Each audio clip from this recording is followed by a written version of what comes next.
नमस्कार नमस्कार बच्चों, कैसे हैं आप। आइए एक और चैप्टर स्टार्ट करते हैं एसएसटी में, weather and climate. The earth is surrounded by the thin layer of air called atmosphere. ये हमारी जो पृथ्वी है उसके ऊपर चारों तरफ एक पतली सी लेयर किसकी, एयर की, वायु जिसे हम कहते हैं, हवा जिसे हम कहते हैं, उसको क्या कह रहे हैं हम, एटमॉस्फेयर हम लोग बोल रहे हैं। Just as there are layer inside the air, बिल्कुल उसी तरह से जैसे अर्थ के नीचे, पृथ्वी के अंदर भी पृथ्वी की लेयर्स हैं, there are also layers of atmosphere. हमारे इस वातावरण की, इस आकाश की, हवा की, वायु की भी कुछ लेयर्स हैं। दीज लेयर्स हीट अप और cool down and interact with the top layer of the earth crust. ये एटमॉस्फेयर की जो लेयर है, हवा की जो परतें हैं, ये ठंडी भी होती हैं, गर्म भी होती हैं, और ठंडी और गर्म होने के कारण क्या करती हैं, पृथ्वी को ठंडा भी कर देती हैं, पृथ्वी को गर्म भी कर देती हैं। This cause changes in temperature of the place. इसी के कारण उस जगह का टेम्परेचर यानी तापमान में परिवर्तन होता है। इसी के कारण वहां के तापमान में क्या होता है, चेंजेस होते हैं, परिवर्तन होते हैं। ठीक है, that is why we sometimes feel cold and sometimes hot. इसीलिए हम कभी कभी तो सर्दी लगती है हमें और कभी गर्मी लगती है। क्यों लगती है, क्योंकि वायु अगर ठंडी होगी तो वो पृथ्वी को ठंडा कर देगी, ठंड लगेगी। वायु अगर गर्म होगी तो पृथ्वी को गर्म कर देगी, हमें गर्मी का एहसास होगा, गर्मी लगेगी। चलिए अब बात करते हैं वेदर की। वेदर का मतलब होता है मौसम। We generally describe the weather as hot, cold, sunny. यानी वातावरण के बारे में, मौसम के बारे में अगर आप कहें तो मौसम कैसा होता है जी, गर्म मौसम, ठंडा मौसम, सनी धूप निकली हुई जब होती है, क्लाउडी बादलों वाला, रेनी बरसात वाला, विंडी हवा वाला। ठीक है ना, तो कई तरह के मौसम हो गए आपके सामने। These words explain the condition of atmosphere. ये उस चारों तरफ के वातावरण की कंडीशन के बारे में बताते हैं कि वातावरण किस तरह का है बाहर। Weather is the condition of atmosphere at a particular place and time. तो वेदर किसे कहा गया, ये कंडीशन है किसकी, एटमॉस्फेयर की, वातावरण की, at a particular place and time. किसी समय पर किसी वातावरण की क्या कंडीशन है, उसी को हम लोग क्या कह देते हैं, वेदर कह देते हैं। ठीक है बेटा, अब आते हैं elements of weather. Man has always been trying to predict weather from the his personal experiences. मनुष्य जो है वो अपने एक्सपीरियंस से मौसम के बारे में जानकारी दे देता है। भाई आज गर्मी हो रही है तो कह देते हैं भाई शाम को शायद बारिश आ जाए, कह देते हैं ना ऐसा। तो ये अपने एक्सपीरियंस से मनुष्य के द्वारा बता दी जाती हैं ये बातें। ठीक है, the main elements of weather are temperature. मौसम के जो एलिमेंट्स हैं वो क्या क्या है, टेम्परेचर है, एयर प्रेशर है, मूवमेंट ऑफ एयर है, मॉइस्चर, मॉइस्चर का मतलब नमी, वातावरण के अंदर कितनी नमी है। The weather of a place is not fixed. किसी जगह का मौसम फिक्स नहीं होता है। थोड़ी देर पहले देखते हैं धूप निकली हुई है, फिर बादल हुए, बारिश हो गई, है ना, फिक्स नहीं है ना। It changes from time to time, समय समय ये बदलता रहता है। It affects our life style, हमारा लाइफ स्टाइल जो हमारा दिनचर्या है उसको भी बदल देता है। थ्रू क्लॉथ्स वी वियर, है ना, कपड़े भी बदल देता है। देखो सर्दी हो गई तो गर्म कपड़े पहन लेते हैं, गर्मी हो गई तो आधी बाजू की टी शर्ट पहन लेते हैं, होता है ना ऐसा। द फूड वी ईट, खाने की चीजें भी बदल जाती हैं हमारी, ठीक है ना, और हमारा काम करने का तरीका भी बदल जाता है। इवेंडर में सेल आइसक्रीम, आपने देखा होगा कि गर्मी का मौसम आता है तो आइसक्रीम बिकने लगती है, और सर्दी का मौसम आता है तो मूंगफली बिकने लगती है, होता है ना। ठीक, अब पढ़ते हैं climate. Climate is the average weather condition of the place for a long period of time. Climate का क्या मतलब है कि लंबे समय तक जो वेदर बना रहता है उस कंडीशन को हम क्लाइमेट बोला करते हैं, है ना। जैसे अगर आप बात करें दिल्ली की तो कहते हैं दिल्ली का क्लाइमेट जो है वो कैसा है, ना बहुत ज्यादा गर्म ना बहुत ज्यादा ठंडा होता है। It is different at different places of the world. संसार के अलग अलग जगहों पर ये क्लाइमेट अलग अलग होता है। इट में rain through out the year, कुछ जगह ऐसी हैं जहां पर सारा साल बारिश होती रहती है। Some areas of the world have some may have dry almost the year. ठीक है ना, कि कुछ जगहों पर तो सारा साल बारिश होती रहती है और कुछ जगह बिल्कुल भी नहीं होती। The climate of a place affect the food habits, climate जो है वो खाने की आदतों को भी बदल देता है, क्लोथिंग को, कपड़ों को बदल देता है, ट्रांसपोर्टेशन, ट्रांसपोर्टेशन का मतलब है आने जाने के साधनों पर बदल देता है, हाउसेज ऑफ द प्लेस, घर कैसे बनाएंगे आप, इसको बदल देता है। जहाँ ज़्यादा बारिश आती होगी तो वहाँ घर अलग तरह के, जहाँ सर्दी ज़्यादा पड़ती होगी वहाँ घर अलग तरह के। People who study climate are called, यानी वो लोग जो क्लाइमेट को यानी मौसम के बारे में जानकारी लेते हैं उन्हें क्या कहते हैं, क्लाइमेटोलॉजिस्ट्स, दे आर कॉल्ड क्लाइमेटोलॉजिस्ट। ठीक है, चलिए और आगे बढ़ते हैं। Factors influencing the climate, climate को अफेक्ट करने वाले कौन कौन से फैक्टर हैं, यानी कौन कौन सी चीजें हैं जो किसी जगह के क्लाइमेट को प्रभावित करती हैं, प्रभाव में लाती देती हैं। उनमें पहला लैटिट्यूड, दूसरा एल्टीट्यूड, तीसरा distance from the sea, humidity and rains और प्रिवेलिंग विंड्स। कितने पॉइंट्स हो गए, 1 2 3 4 5 पॉइंट्स आपके पास हैं जो कि फैक्टर हैं जो किसी जगह के क्लाइमेट को अफेक्ट करते हैं। तो सबसे पहले पढ़ते हैं लैटिट्यूड और distance of plane from the equator. Latitude हमने पीछे पढ़ाया था आपको किसी चैप्टर में, वहां पर आप देख सकते हैं कि लैटिट्यूड का मतलब है कि उस जगह की स्थिति क्या है पृथ्वी पर, इक्वेटर से वो कितना डिस्टेंस पर है। Places located near the equator, जो जगह इक्वेटर के पास होते हैं उन पर सूर्य की रोशनी डायरेक्ट पड़ती है। डायरेक्ट पड़ती है का मतलब वहां बहुत ज्यादा गर्मी होती है। Since the rays are stronger at the places near the equator are hotter than the other places. ठीक है ना, डायरेक्ट हीट पड़ेगी सन की, गर्म हो जाएगा वो स्थान, तो इसलिए वहां पर क्या पड़ता है, वहां पर गर्मी होती है।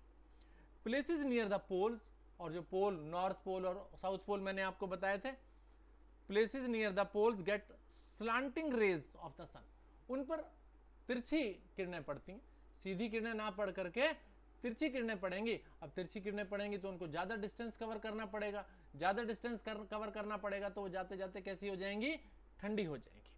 ठीक है, तो कहता है they have to travel through a greater distance, ज्यादा डिस्टेंस उनको चलना पड़ेगा, and spread out over larger area, और बहुत ज्यादा जगह पर वो फैल जाएंगे, देयरफॉर वीकर, कमजोर पड़ जाएंगी, thus making the place nearer poles are less hot, poles के नजदीक जैसे जैसे जाते जाएंगे गर्मी कम होती चली जाएगी।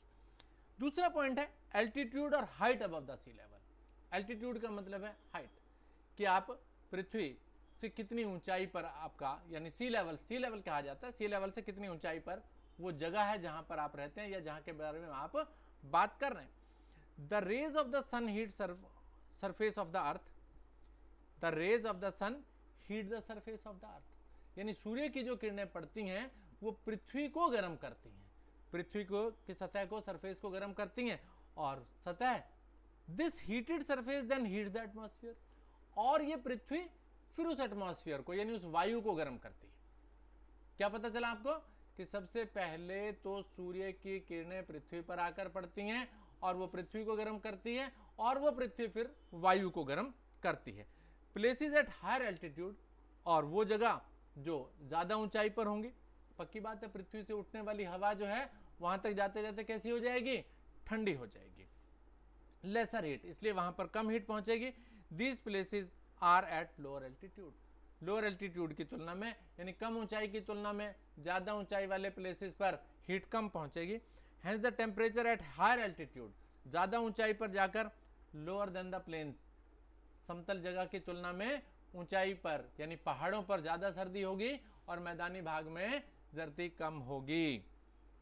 The temperature decreases as the height of the land increases, जैसे जैसे भूमि की ऊंचाई बढ़ेगी वैसे वैसे टेम्परेचर कम होता चला जाएगा। This is the reason why hill station are cooler, इसीलिए हिल स्टेशन जो है वो कैसे होते हैं, कूलर होते हैं, है ना। किसी पहाड़ पर चले जाएं आप, किसी पहाड़ी क्षेत्र में चले जाएं तो वहां पर ज्यादा सर्दी होती है। Most peaks of the Himalayas mountain are covered with snow, ज्यादातर हिमालय की जो चोटियां हैं वो किससे ढकी हुई हैं, बर्फ से ढकी हुई है। फॉर एग्जाम्पल दार्जिलिंग जो कि 6982 फीट की ऊंचाई पर है, वो दिल्ली के कंपेयर में कूलर होता है, ठंडा होता है। ठीक है, ये दूसरा पॉइंट हो गया। तीसरा distance from the sea level, sea level से कितने डिस्टेंस पर वो प्लेस है, वो भी अफेक्ट करेगा क्लाइमेट को। Places near the sea are neither very hot nor very cool. समुद्र के पास जो जगह होती है वो ना तो बहुत ज़्यादा गर्म होती है ना बहुत ज़्यादा ठंडी होती है।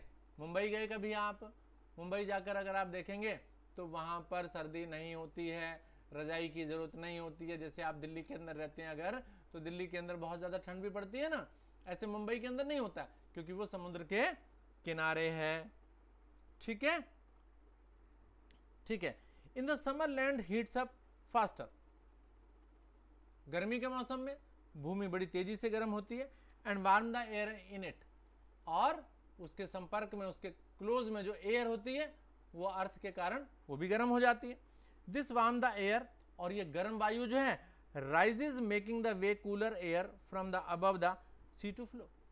अब गर्म हवा हो जाती है, ये ऊपर उठ जाती है और समुद्र की तरफ से ठंडी वायु जो है वो इस गर्म जगह पर आकर के, जो जगह खाली हुई ना, मैंने क्या कहा, मैंने कहा वायु गर्म होती है, अर्थ के कांटेक्ट में जो एयर है गर्म हुई, ऊपर उठ गई, तो जगह खाली हो गई ना नीचे, तो दूसरी जगह से वायु यहाँ पर, ठंडी वायु यहाँ पर आ जाती है।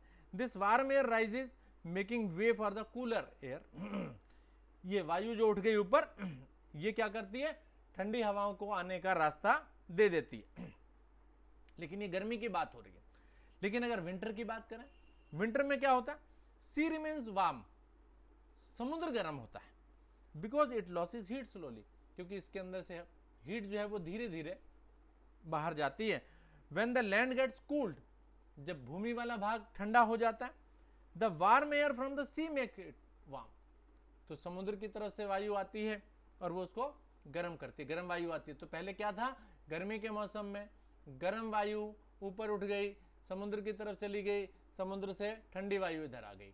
लेकिन सर्दी के मौसम में क्या हुआ, समुद्र की तरफ से गर्म वायु इधर आई, पृथ्वी के इधर लैंड की तरफ, और वो लैंड वाले पार्ट को हॉट कर देती है, गर्म कर देती है।